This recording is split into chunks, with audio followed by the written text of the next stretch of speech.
We're now going to move on to the panel discussion, which I think will pick up on many of the themes that have already been emerging in the conference so far. We're very lucky to have such a strong and varied panel, bringing lots of different perspectives and working in different areas of open education policy and practice. No pressure, everybody. And I'm very pleased to hand over to Ross Woods. I'm not going to give him his full title because we'd be here all day, but he's a senior manager with HEA, and he's going to chair this 40-minute session. So thanks very much. Over to you, Ross. Thanks, Gerard, and thanks for the invitation to chair the panel. I guess Robin talked a bit earlier on about how we've gotten to where we are today in terms of open education. And I guess what struck me from a HEA perspective was really the potential of OER to impact student success. And in this panel discussion, what we want to discuss is the potential of open in our HEA system. So it's my pleasure to, and I'll introduce everyone first before we get into questions.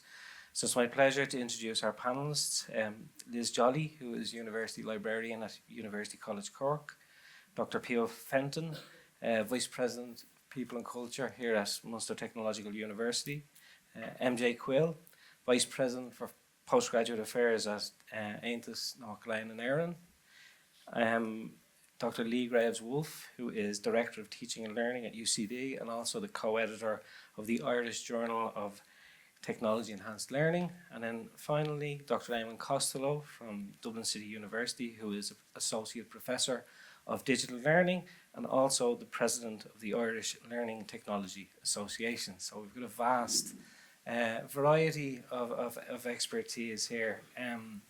So I guess I'd start, you may have noticed in Robin's presentation, her riff on the Back to the Future logo, the welcome to the future. And I guess what I'd start off by setting the scene for the panelists by saying I would like them to be as open as possible in their answers and to channel their inner Dr. Emmett Brown. And in his words, roads, where we're going, we don't need roads.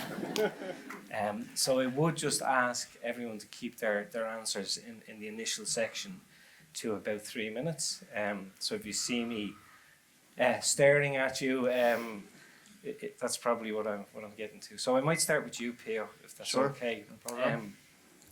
So open education often starts with committed individuals, but it only becomes sustainable when it's supported by institutional culture, leadership, recognition, and realistic workload expectations. So from your perspective, what conditions would need to exist within an institution for open education to move beyond goodwill and become part of normal teaching and learning practice?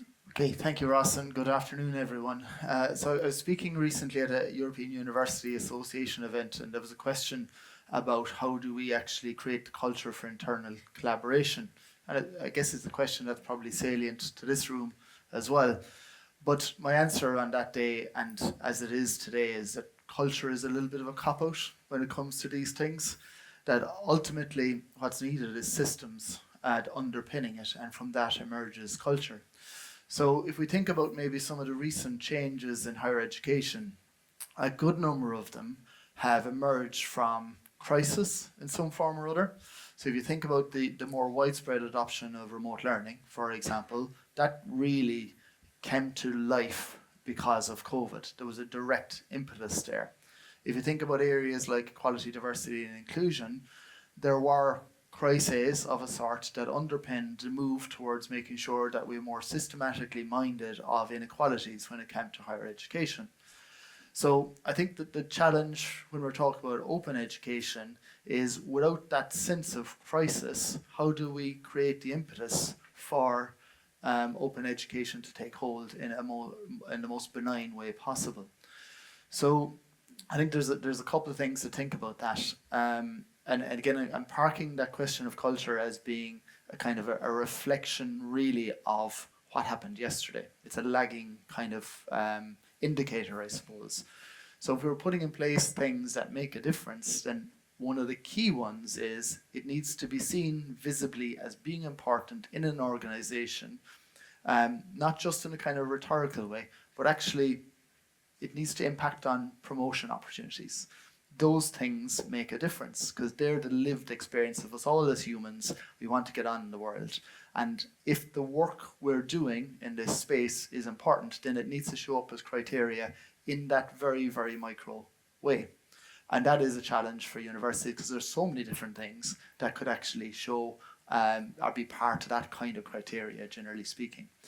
I guess the second piece is just around a more broad visibility. And often, and this is a problem we have in universities across the world, our strategies are very broad-based and we put a lot of things into them. So when everything is important, nothing is important. So if open education is to be important, then it has to stand alone or reasonably maybe alone as maybe a small group of things that are important. And that's not easy because the challenge for higher education institutions is if we're doing this, we can't say we're doing that, and that feels like we're not serving fully or there's something that we're relenting on in some way or other.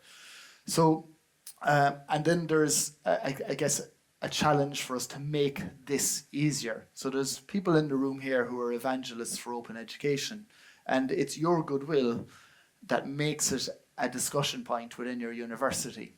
And we can't rely on goodwill. Universities have been doing it for far too long. So instead, we have to find ways to make open education easier and more visible within the university. So reduce the friction points, and that doesn't happen by magic. That really is reliant on a conscious decision within each university, but I would also say system-wide to say this is the big deal.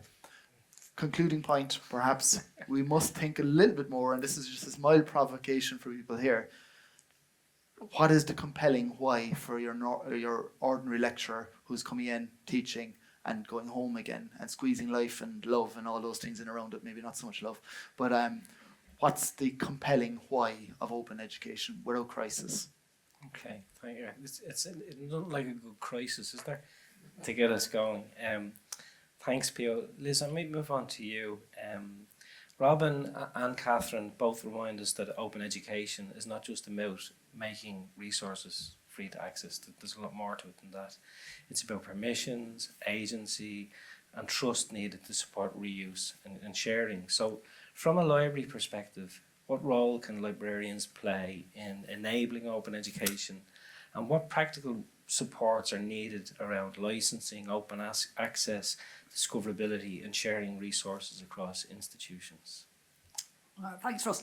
As you note, Open's about free, and as Robin said earlier, free at point of access, but it rests on a whole ecosystem of culture, of policy and support, which needs to be developed and delivered, I'm echoing what's being said already, at an institution-wide, but as well as a national one in a collaborative approach. What I would say is that libraries have always been about enabling learning, research and knowledge creation through connecting people and information. We are a key part of the academic enterprise of our universities, and we have an ethical framework at the heart of our profession. We work through collaboration with different groups of academic and professional colleagues. As part of our ongoing work, we've become, in a closed publishing system, trusted experts in copyright, in licensing, and as well as established providers of new and digital tools. We work on negotiating licenses based on cost sustainability, as well as addressing concerns around privacy, accessibility and agency. And mainly at the moment, that's been through open research. But so I would say if you're not using your librarian, then or your library colleagues, then do. Gen I brings an additional set of challenges around issues relating to learner privacy, data protection and algorithmic transparency. Libraries don't have all the answers, but we're trusted collaborators, and in this new world we can bring our existing expertise alongside our academic and professional services colleagues and our students, I would say at both institutional and national level.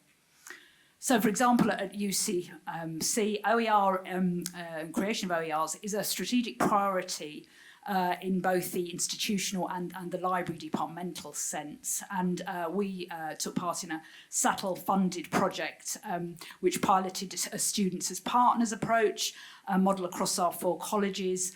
We work with academic staff to curate and adapt OERs, which were then integrated into modules via reading lists. Now, having heard a lot of what's going on today, we're not particularly groundbreaking, and we're at the very beginning of operationalising that. But I would say that that was led by the library, again, in collaboration with colleagues across the institution. In addition, the university's IP policy recognises that learning and teaching materials, notes and recordings are scholarly materials too. I would also want to say that more than this, libraries, if we're saying that we're about learning, teaching and research and that connecting people with information literacy is what we do, what we have always done and what we continue to do. And information literacy was pertinent in a closed publishing system. In an open system, critical information literacy can teach students about knowledge, how knowledge is created, about power structures, about that open context.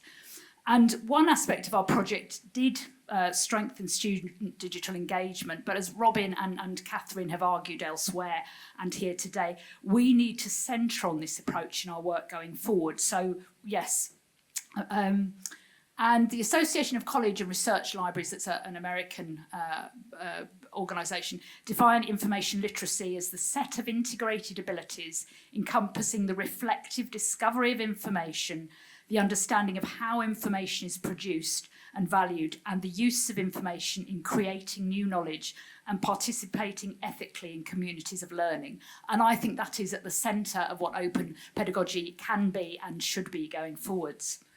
So open practices, as Aontas and others have written, needs to move beyond resource sharing to encompass policy, pedagogy and practice. And informed open pedagogy can be elicited through practices of information literacy. So yes, libraries do have expertise in policy and process around the development of OERs, and I've said do make use of your library colleagues. But I would say, as importantly, we have expertise in digital and information literacies, which will help students understand, and our wider communities too, understand the why, as well as the how of what open more broadly is, and how to learn and develop for academic success and for life in a digital and AI world. Thanks, Liz. And you see there coming through the importance of connecting, which I think Robin talked about strongly as well, and collaboration, again, is a big piece. So, MJ, I might move to you to get the view from the student perspective, really. As you've seen, open education is often discussed in terms of resources, licensing and institutional practice, but its values ultimately has to be felt by students in that day-to-day learning experience. So from your perspective, where do students most need open education to make a difference, and how can students have real influence over open education practices in teaching, learning and assessment? Yeah, thanks, Ross. I think the most immediate benefit is always going to be the cost reduction. Students are no longer just single-dimensional learners. They have jobs, they may have caring responsibilities for students of older backgrounds, and they're under immense pressure from the cost of living, cost of accommodation in particular. Just to give an anecdote, when I started college in my first week, I was told that I had to drop about €120 on textbooks, most of which weren't usable after first year. The content was too basic.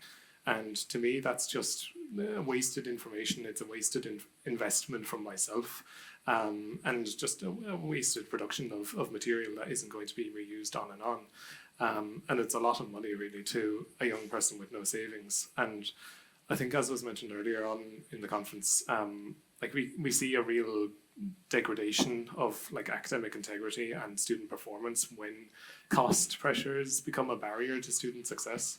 And that's why I think it's so important that we really invest in open educational practices to both make learning more accessible and equitable for students who perhaps can't even afford the actual materials needed to succeed in their education, but also to foster more collaborative learning environments, more learning environments where co-creation is prioritised.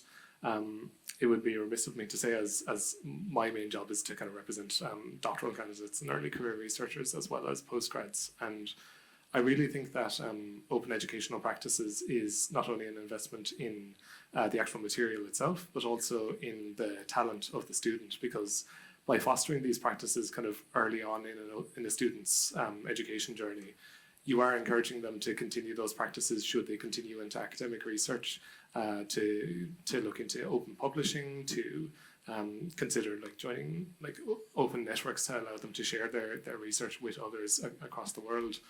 And then as for, I suppose, the policy influence, I would point to our position paper, which is on one of the poster displays outside.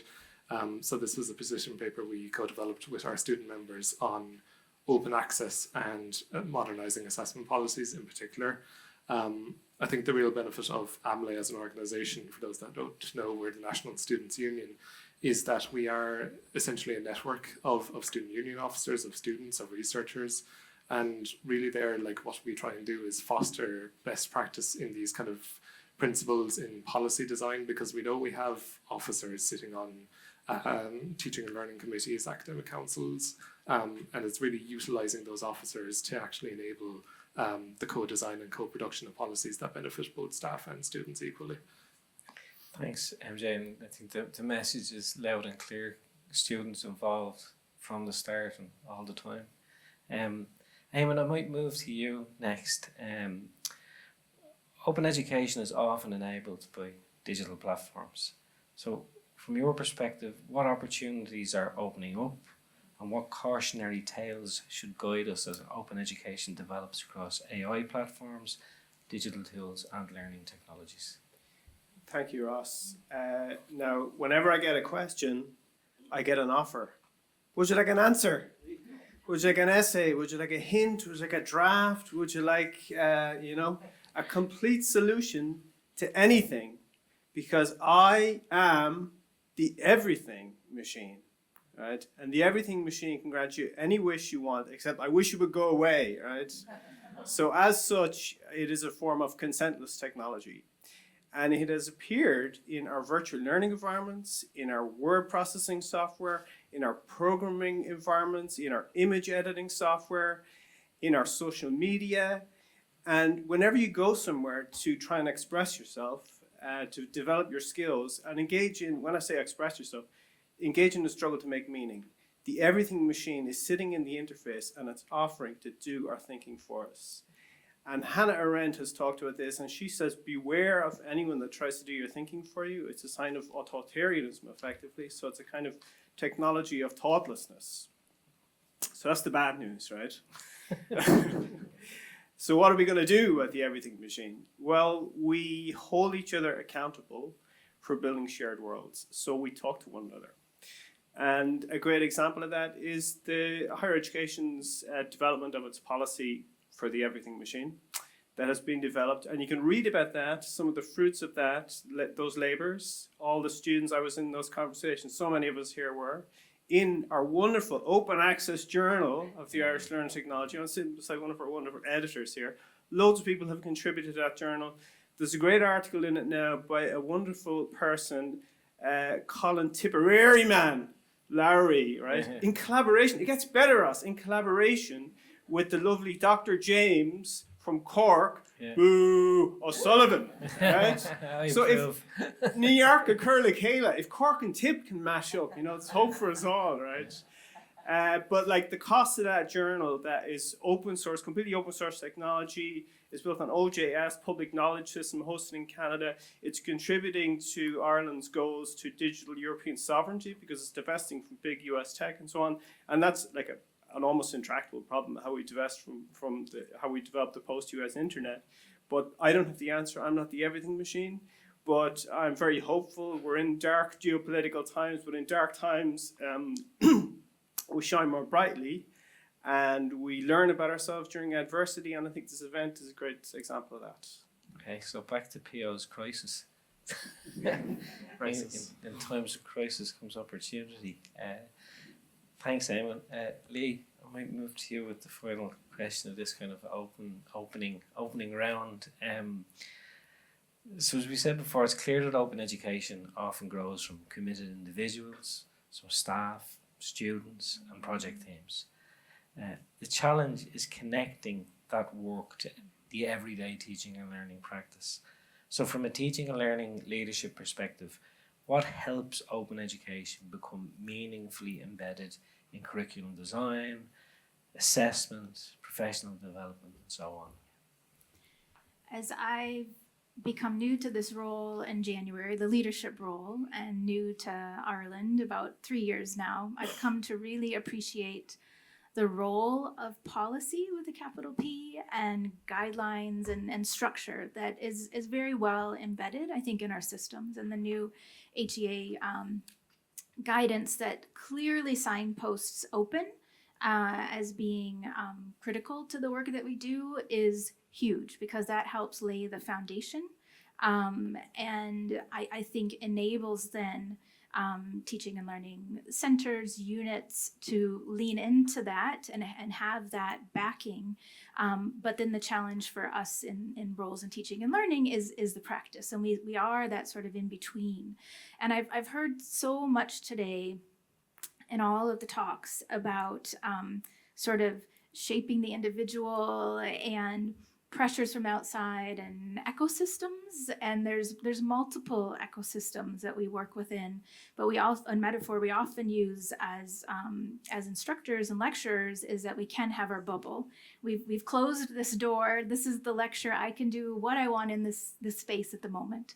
But in teaching and learning, we help to shape that. So we have that opportunity for lecturers that come and interact with us, whether it be in workshops or professional diplomas, to help shape that narrative. So I think what we can do and what we're trying to do is not just to talk about it, but to live those experiences. So in our own modules that we teach, using open resources as a base minimum, so utilizing all of these structures, so modeling that work.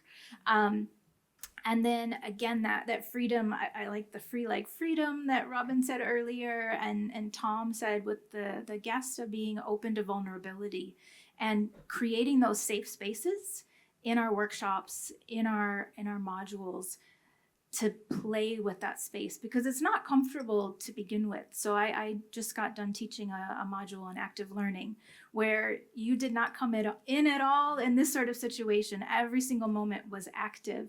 And for the most part, it landed well, but getting our own evaluations back, there was too much active learning. I wish we would have had a bit more lecture in the modules. So, which is fair criticism, but it's giving those unexpected experiences, I think, as well. And you mentioned love, Pio, like that's so important. Like we have to lean in to love and humanity in this time right now. And as much as teaching and learning centers are the enactors of policy and drivers of them, we also have to hold tight to the fact that we are shaping humans in front of us. So I think that's the important piece. Thanks, Léinn. And it goes back to MJ's point about students not being one-dimensional. And students aren't one-dimensional, staff aren't one-dimensional. You know, we have to kind of think more holistically about this.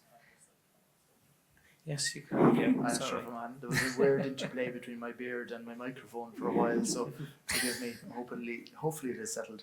The word vulnerability, I think, is a key one here. And again, I'll go back to a point I mentioned earlier.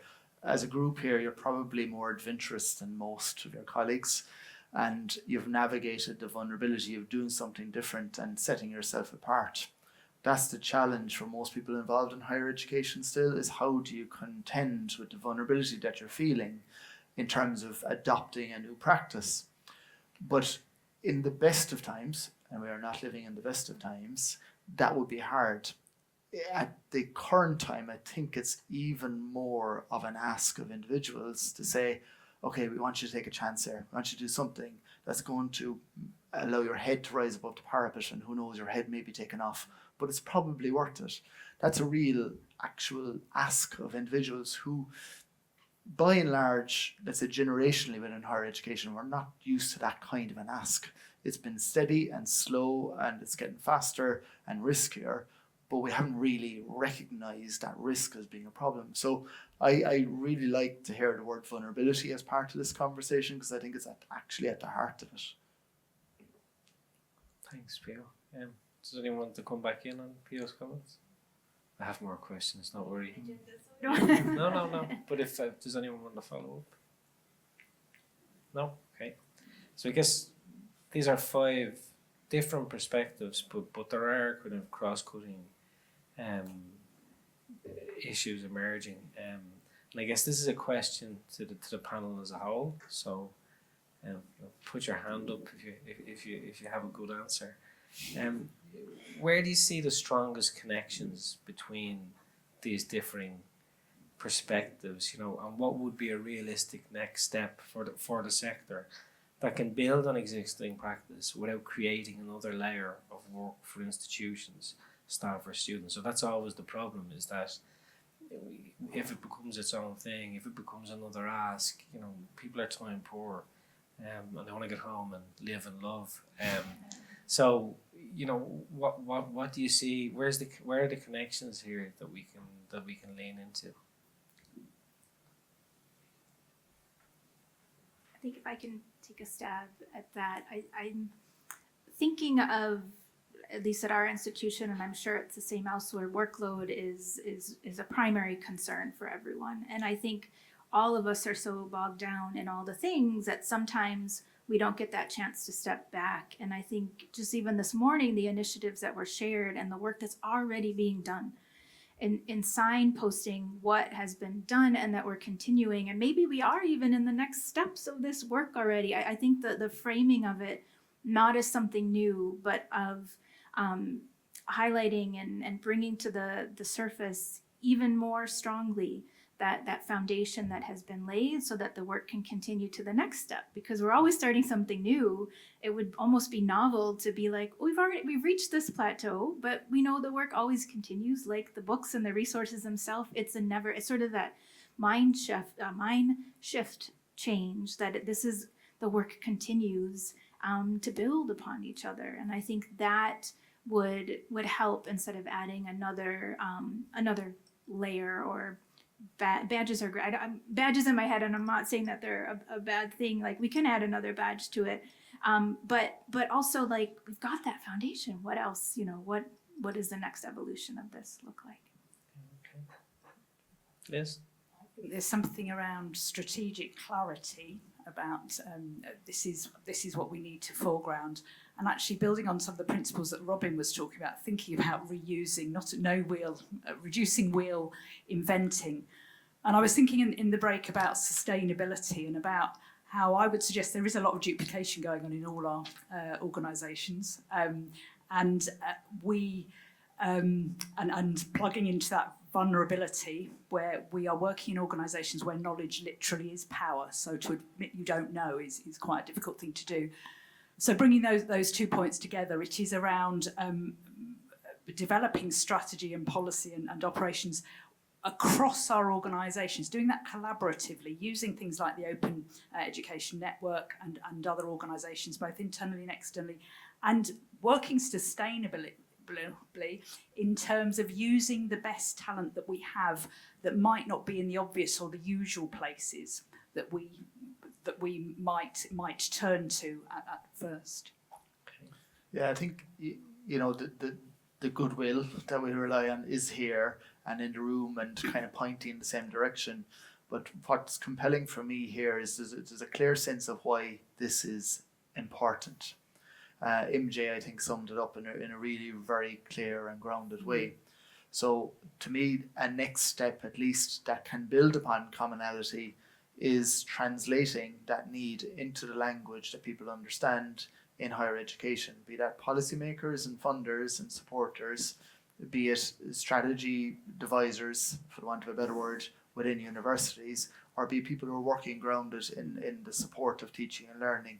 That encapsulation of why this is right for now, I think is something that's tangibly close for a mass market. Yeah, and I think that it goes back to your compelling why for lecturers, but actually there are probably 3 cohorts. There are students. Why would students buy in? I think MJ has hit the nail on the head, reduction in cost. Leaders, I think it goes back to when Tim talked at the start, you know, as much as we believe in the work, you know, the higher up the chain you go, the economic argument can often be the one that gets you the money over, you know, these other competing demands. And then I think academic staff put us the hard, as we know from a teaching and learning perspective, it might be the hardest nut to crack. So I don't know if anyone has any thoughts on that. I think as well, like one thing for me in enabling, I suppose, like the spread of practices is you have to avoid them being siloed, because it is great when universities have like learning enhancement units, those type of like kind of departments that are actively investigating these practices, but the most difficult thing is always actually getting it adopted by academics. And I realise that I'm in a room of academics and perhaps more open-minded than some of your colleagues, but I think academics can sometimes get caught in loops and cycles of just doing the same thing as it's always been done, because it seems to work for them. So why wouldn't it work for the up and coming kind of academics? And I think really with that, early career researchers are always going to be the kind of bridge that you have between current students and current academics. And I think it's relying on them like to almost pilot these kind of initiatives and then distill it down to the student population is really how you're going to get mass adoption of these kind of practices. Yeah, and that also comes back to the vulnerability and the risk, which is it might even be that people don't want to adopt these things, but there's a risk to doing it when, you know, you're early in your career. Does anyone have anything else? Liz? Academics are a really important part of this process, but there is a broader group of staff. And lots of us are here too. So I would say that, again, thinking broadly, thinking collaboratively, and thinking strategically about what contributions we can all bring might help in this space too. And can I ask in that context, Liz, it seems that librarians, learning technologists, and so on are more bought in the so I guess focus on academic staff is because they're the ones that we need to convince. So would it be correct in saying that there's less buy-in needed because it's already there, or is that an area that we need to work on too? I think we need to work on it with all staff. I think it's an issue for us as university communities. We are communities of learning, of research, of knowledge creation, of knowledge discovery.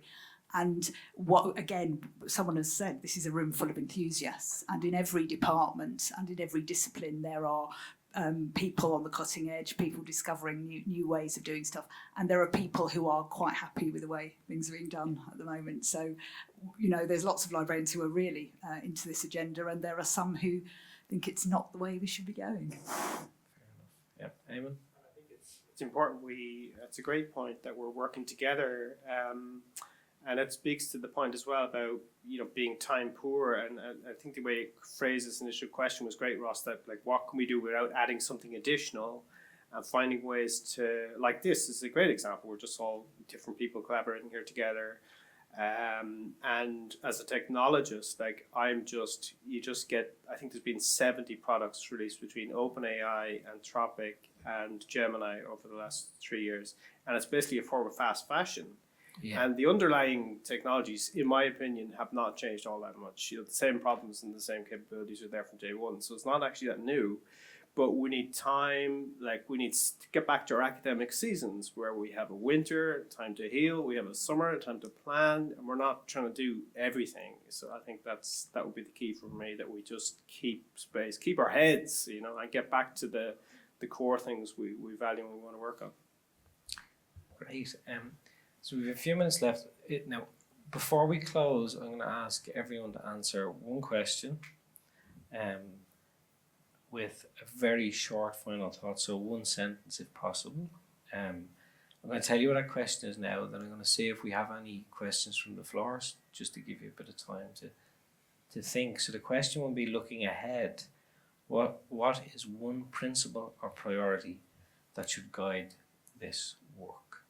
Okay, so have that in your head. So we have a minute left, which gives everyone just over 10 seconds to answer the question that I asked. I think we let you go maybe a little bit over 10 seconds. So starting, and I might start with you, Eamon. So what principle or priority would you say should guide work on open education?